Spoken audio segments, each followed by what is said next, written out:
Yo, what is going on, guys? This is Wetfingers Gaming here, coming at you with another video. Sorry, I'm adjusting my camera. Yeah, it's the third time making the video. My Canon 7D keeps freaking turning off from my pedal cam, so I'll just go ahead and when we get to the drifting, I'll turn it on so you guys can see my footwork. So this is gonna be part one of how to drift. I'm gonna do 2 or 3 parts to how to drift. This is for the G920 wheel specific, or any wheel for that matter, but it is Forza Motorsport 6 specific, or I don't know, it's specific, guys. So the first thing you want to do, like, imagine you got your wheel set up, you're stoked to drift, you're drifting like shit, so you guys Google how to drift with the wheel, you come across my video, right? And then the first thing you guys want to do, go to your controller and wheel. You know, I feel like I got a pretty good foundation for my layout here, so you guys can go ahead and copy it and see what works for you. The 3 biggest ones are the wheel rotation, force feedback, and vibration. Everything up here, like handbrake, clutch, brake, and throttle, you know, that's more personalized where you guys want it. Like, I like pushing my brake hard and feeling like I'm about to die. So some of you people might not like that, and you might even go less than 70%. But yeah, so the wheel rotation angle, why it's important is you can have it at 900, you know, and you have to turn the wheel 900 degrees and it registers all like 900 degrees in the game, right? It makes sense. Or you can go as low as 270 degrees where you sit there and you drift like this, which I'm not a fan of drifting like this because it's not really real life, you know. It's not simulated, and I like the whole simulated feel. You know, going like this for me personally doesn't float my boat, and 900 degrees is just way too much with this wheel. It's way too much in general. I mean, a lot of people don't run 900 degrees. Force feedback is a big one in Forza, especially the Motorsport series. It is like, if you max at 100, you guys will see it is a pain to drift. I mean, yeah, you can do it for a little bit, but after a while, your arms get tired, you get hot. I mean, I feel like I'm in pretty good shape, and I still can't do 100. 20 degrees is good for drifting too, because you can throw, or not 20 degrees. 20 force feedback is good because you can throw the wheel a lot more compared to having it at 100. You really got to struggle with it, right? Vibration, I turn that down because I hate feeling all the bumps in the road, and I hate hearing the gyros and the G920 rattle. So when I make a video, you know, it gets frustrating because you'll hear it all rattle and stuff. So yeah, that's my basic settings, guys. So then let's go and do the cars. So let's see, let's go to the car I'm doing. So I got a 240SX. I'll show you what I did do it. Did the 2.6 liter inline with the twin turbo. You know, left to rear wheel drive, of course. So air filter upgraded, fuel system no, ignition I went up 1, exhaust maxed, cams maxed, valves maxed, turbos stock, and that's everything. I was trying to get it at 450 and I got it spot on, so that's good. Flywheel also max everything here, you know. That's gonna help you guys a lot, and I'll explain why in this video or the next. Max everything here, you know. You get weight reduction, faster shift times, be able to adjust the diff. So stock tire compound, guys.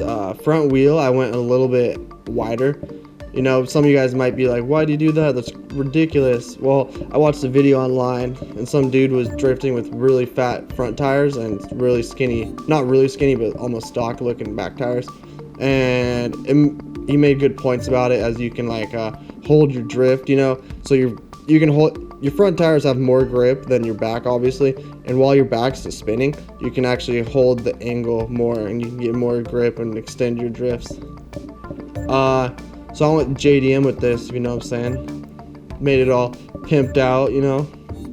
Cause that's what you guys probably do as soon as you get the game. That's what I did, made some crazy freaking builds. I also maxed everything out, so I was drifting with like a R or S class, which didn't help. So you got the wheel set up, right? We're gonna drift to Lime Rock, excuse me.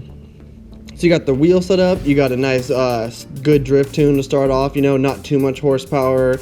It's all, but not a lot, you know, not a lot, not a little. I feel like it's a good happy medium, good place to start off drifting. I'll go ahead and show you guys my tune really quick. I should have showed you that. So you guys can pause the video at any time. Check my tune out. This is what works for me. You guys should always, you know, build your own car, or at least look up like a build online or something. Don't download from the store, because that's just someone else's opinion, you know. This is also my opinion, but I feel like it's a good base to start. So the first thing we're going to talk about, obviously, is we're in the cockpit view, first person. Drifting third person, you see more, which is you know, beneficial. But drifting first person, you can really see your angle a lot better. So you can predict your counter steer, throttle, and all that, right? So first we're going to talk about four different kinds of way you can initiate a drift, guys. Let me go ahead and turn my camera on. So we are back. We got the pedal cam going now, guys. It only runs about like 12 minutes for some reason. But so yeah, so let's talk about the 4 different kinds of way you can start a drift. I'll go ahead and try to do them all right here. First way and most obvious way is the Ebrake, right? Oh my god.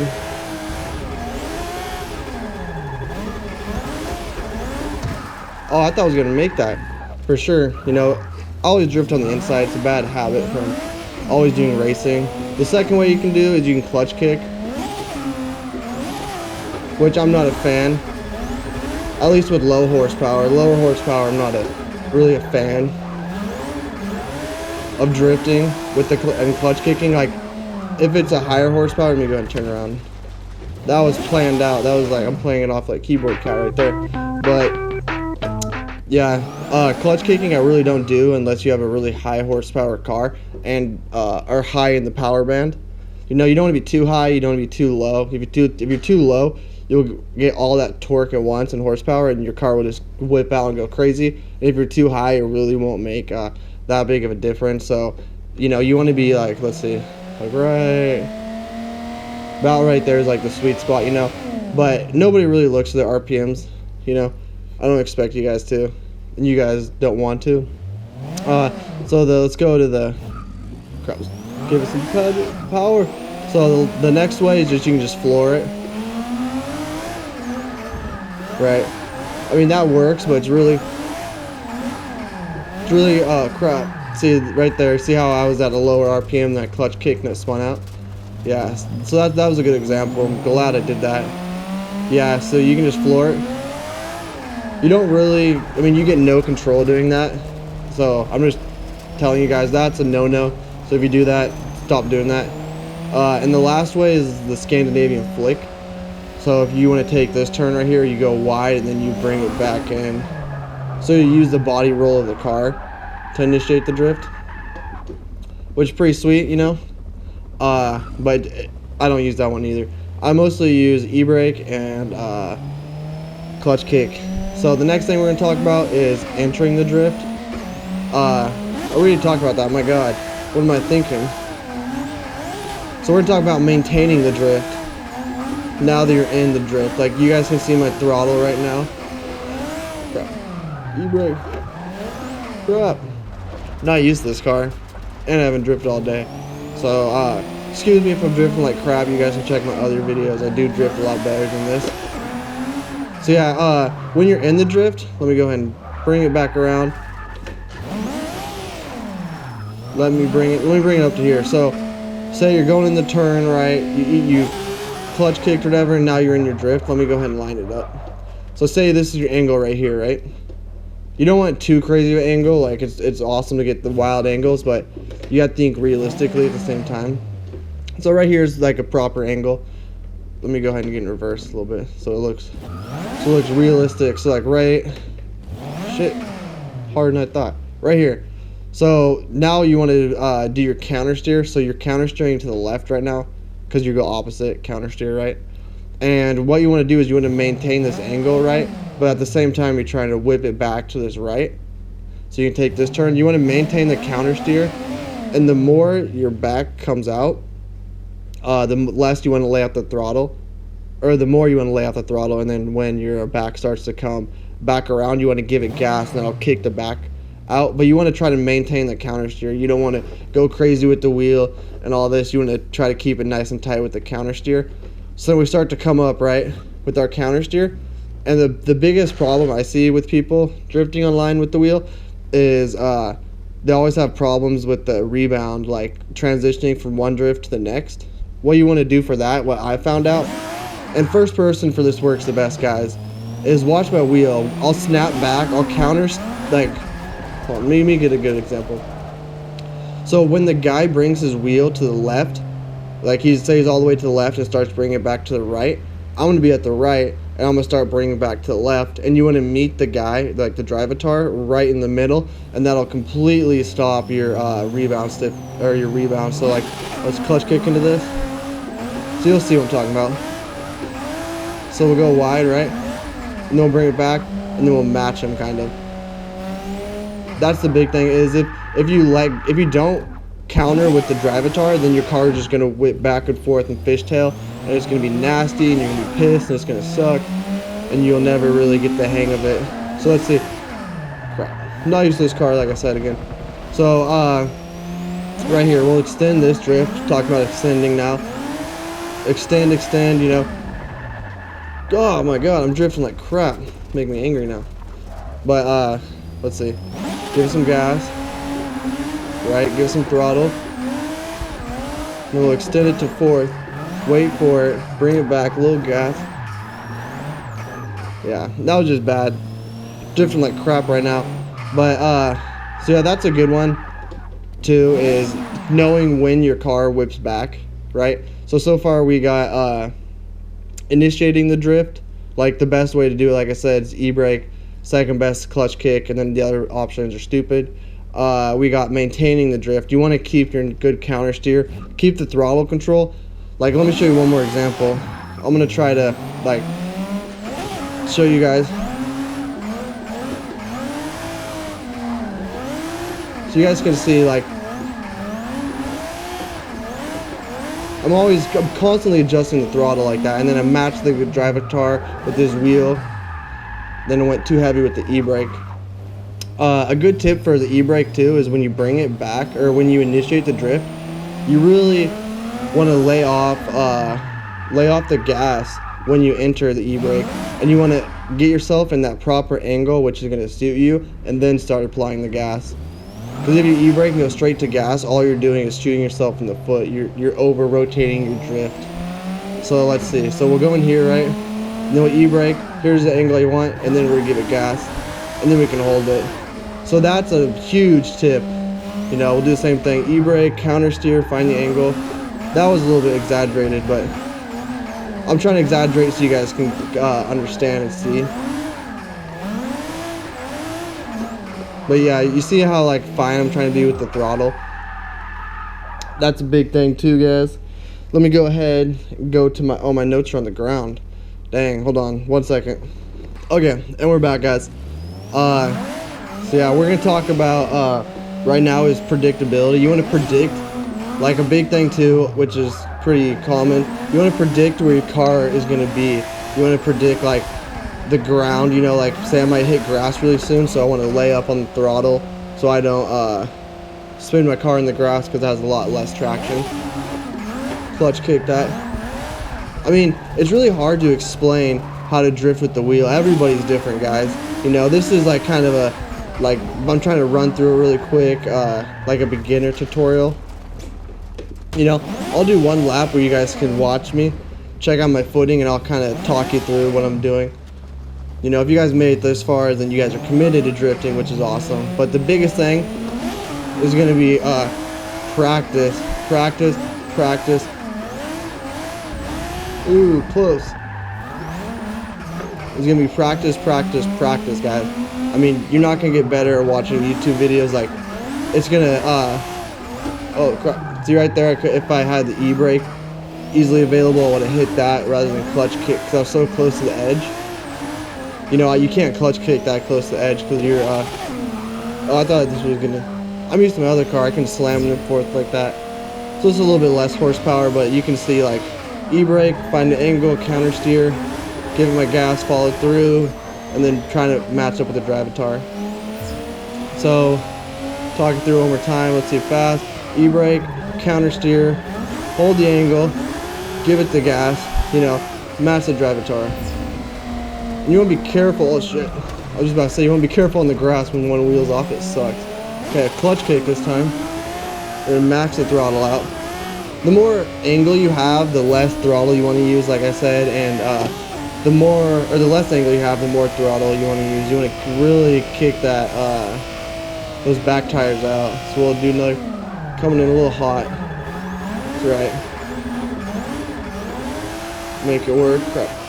So right there, another e-brake for you. And we'll try to extend into fourth. Crap. Not used to this car. Yeah, I'm not used to this car, but in my other video, I'm going to post a lot more advanced. You know, this is really, honestly, this is like the basics. The next video, I'm going to break it down, like maybe draw a couple pictures or do some screenshots on the game and talk about predictability and stuff, like break it down like football style, you guys, like the play-by-play, so you guys can really understand everything that's going on. And the cool thing I love about first person is when I look, you see to the left, see that the roll bar and the door frame and the window, like that's really where I'm looking when I get my angle right, is I'm looking through that and I'm trying to predict where the car goes. So right here we'll go third to fourth, slam it, wait for it.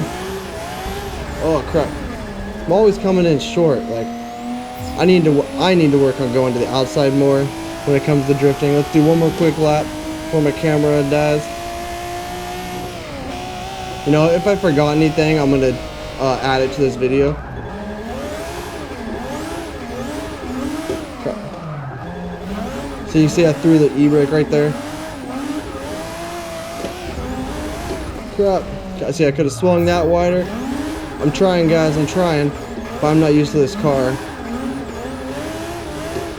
You know, I just built it and this is my first really time driving it. So yeah, I'm killing it right now, doing a good job. You guys can watch the pedals, you know, that's a huge thing. Watching the pedals, watching my hands, watching my fingers, like everything. Crap. Not much I can do about that. Entered the drift going too slow and, you know, too close to the inside. Because I hate overshooting the drift. So like that's close to overshoot. Oh my god, that just makes my heart drop. All those points could just be gone. Here we go. Bring it on the outside a little bit. Then, oh, see, I didn't match the drivatar well enough. But yeah, so I think those are the most important things. We're gonna stop right here. Oh, and when you e-brake, you always want the clutch in, or you'll kill the car. You know, that's a big thing. I didn't learn that until someone commented on my video. So if I go, you know, and I like e-brake, car's killed. So that's no bueno, guys. Do one more. Let's just try to extend this whole section, keep it a little bit. We're gonna swing it wide, don't hit. Oh my god. I knew that was gonna be close, but I had no idea it was gonna hit. But yeah. So thanks to you guys for watching. I'll go ahead and I'll leave my little, what would you call it? My notes in the description box down below. So you guys, hopefully that'll help you guys out, you know. And I'll give a better description of everything. I'm just trying to get this on the fly, you know, make a short, quick video. But like I said, that was just the basics. I'm gonna make another video that's more advanced. That's gonna kind of show the angle, and I'll do, like I said, like a play-by-play football style. I'll draw some lines, draw some like predictability, like where you speed with the counter steer and the throttle. But it's just all like every time you drift, it's gonna be different, you know. It's just how well you can adjust, because drifting really is controlling something that's out of control, which is awesome. I dig it. You know, hopefully you guys dig it too. You know, that's why you're here. So thanks for watching, guys. Go ahead and please subscribe, comment, like the video. You know, that helps me out a lot. You know, I'll probably do it with the part 2. I'm gonna do it a lot better. Like I said, I mean, I can't stress that enough. This is a really quick, brief video. You know, I just covered the basic fundamentals. But in the next video, it is going to be so in-depth and stuff. It'll be like going to school. You know, it'll be tight. It'll be fun. So yeah, you guys stay tuned. Thanks for watching.